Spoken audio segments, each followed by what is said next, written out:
मोदी जी की लग्न चार्ट या कुंडली के बारे में डिस्कशन हम आज करेंगे। कैसे उनकी कुंडली में कई राजयोग बनते हैं। तो उनका जो लग्न है वह स्वराशि का है। लग्नेश और भाग्येश का ज्वाइंट एक साथ बैठे हैं। उनके भाग्येश लग्नेश उनके सर्वप्रथम उनकी जो लग्न है वृश्चिक लग्न है। और मंगल स्वराशि के होकर बैठे हैं। 8 नंबर राशि में मंगल है। मंगल और चंद्र की युति बनती है जिसे नीच राजभंगी योग हम बोलेंगे। और चंद्रमा नीच के हैं जबकि वहाँ पर। और उनका भाग्येश के स्वामी हुए चंद्र, जो भाग्य भाव 9वें भाव में 4 नंबर राशि बैठी कर्क राशि, जिनके स्वामी चंद्रमा है जो लग्न में जाकर बैठे हैं। और भाग्येश स्वराशि के हैं। तो लग्नेश भाग्येश का जो एक कॉम्बिनेशन बनता है वो फर्स्ट हाउस में है। तो शत्रु यहाँ से उनका नीचराज भंग योग बनता है। एक सेपरेट मंगल को अगर हम देखें, एक वॉरियर की उनकी पर्सनालिटी है, एक व्यक्तित्व है, विचारों से, वाणी से, पर्सनालिटी से वो एक वॉरियर है। तो वो एक वहाँ उनको सपोर्ट मिलता है। 2 राजयोग ये बनते हैं। बात आती है गुरु की। गुरु 4th हाउस में है और कहीं ना कहीं मंत्री पद, सांसद, विधायक, मुख्यमंत्री, प्रधानमंत्री, इतने बड़े बड़े पद उन्हें मिले हैं। तो गुरु के बिना सपोर्ट के राजनीति में किसी भी पद को पाना पॉसिबल नहीं। तो गुरु की कृपा उन पर, और गुरु माँ के भाव में बैठे हैं तो वह एक उन्हें सपोर्ट मिला है जो 4th भाव है, माँ को रिप्रेजेंट करता है।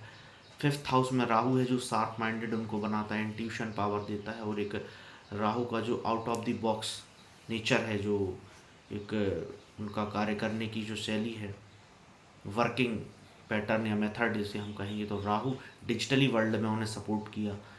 तो ये एक तीसरा उनका राजयोग हम कहें। और शत्रुहंता योग बनता है 10म भाव में।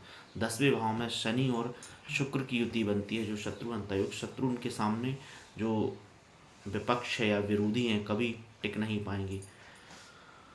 और शनि 10th हाउस में 5 नंबर राशि में बैठा है।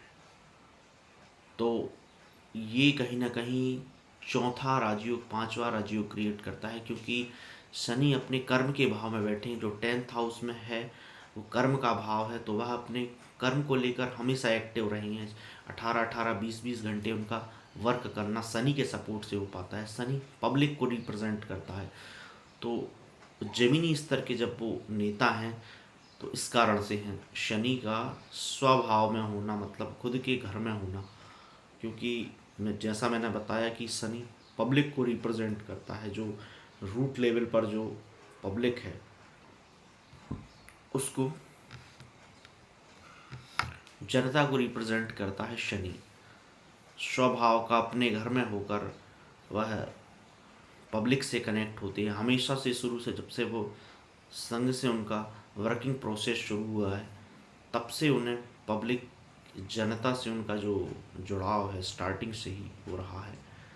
ये बात हुई 10th हाउस की। अब बात आती है 11वें भाव की। 11वें भाव में सूर्य, शनि और केतु, इन 3 ग्रहों की युति बनती है। 3 प्लैनेट्स उन्हें सपोर्ट करते हैं। तो 11वां भाव कहीं ना कहीं कम्युनिकेशन स्किल उसमें आ जाएगी। और पब्लिकली सोशल वर्क, हमेशा से उन्होंने जो सोशल वर्क किए हैं, जो समाज से जुड़कर उन्होंने कार्य किए। एक तो राजा सूर्य है, किंग को रिप्रेजेंट करता है, सरकार को, राजा को। तो सरकार का पब्लिक से और राजा का जो कनेक्शन ये बनेगा 11th हाउस में। सोशल वर्क, सामाजिक जितने भी उनके मुद्दे हैं या कार्य हैं। और बुध है तो बुध उच्च का है उनका 11वें भाव में, जो कम्युनिकेशन स्किल बेस्ट बनाता है। किसी भी नेता या राजनीति में नेता को सक्सेस होने के लिए राजनेता को बुध का बहुत 101% सपोर्ट चाहिए। बुध और सूर्य का सबसे पहले तो इनकी जो कॉम्बिनेशन बनता है वो कम्युनिकेशन स्किल को बेस्ट करता है। क्योंकि बुध एक तो वाणी को रिप्रेजेंट करता है, तो ये अपनी स्पीच के माध्यम से, भाषण के माध्यम से, अपने ऑरा से पब्लिक को कनेक्ट करते हैं। इनका जो बोलने का पैटर्न है, तो बुध वहाँ इनको बोलचाल में सपोर्ट करता है। इनका जो भाषण का तरीका है, इनका बॉडी लैंग्वेज है, तो वो वहाँ पर ये पब्लिक से कनेक्ट हो पाते हैं। आप समझिए मेरी बात को। बुध जो है इनकी वाणी को विस्तार देता है, एक्सपेंड करता है इनके भाषण को, स्पीच को। और राजनीति में बुध सपोर्ट करता है, सूर्य हुआ, तो राजा की जो वाणी है पब्लिक से कैसे कनेक्ट हो, उस भाव में होना, वो एक अपने आप में रिप्रेजेंट करेगा। तो इन सब योगों से मोदी जी इतने सक्सेस हैं, आरोप प्रत्यारोप लगने के बाद भी।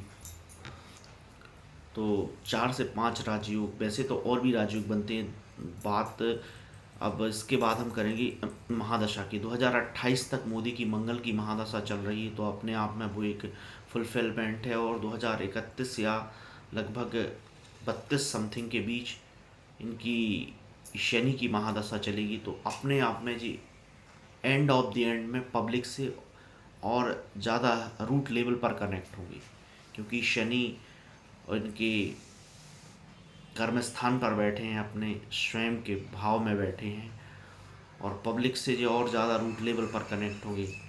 तो इन सब योगों की चर्चा, चाहे गुरु का सपोर्ट हो, चंद्र हो, शत्रुहंता योग बने या नीच राजभंगी हो, कैसे भी इनको पब्लिक का इनको जो सपोर्ट है।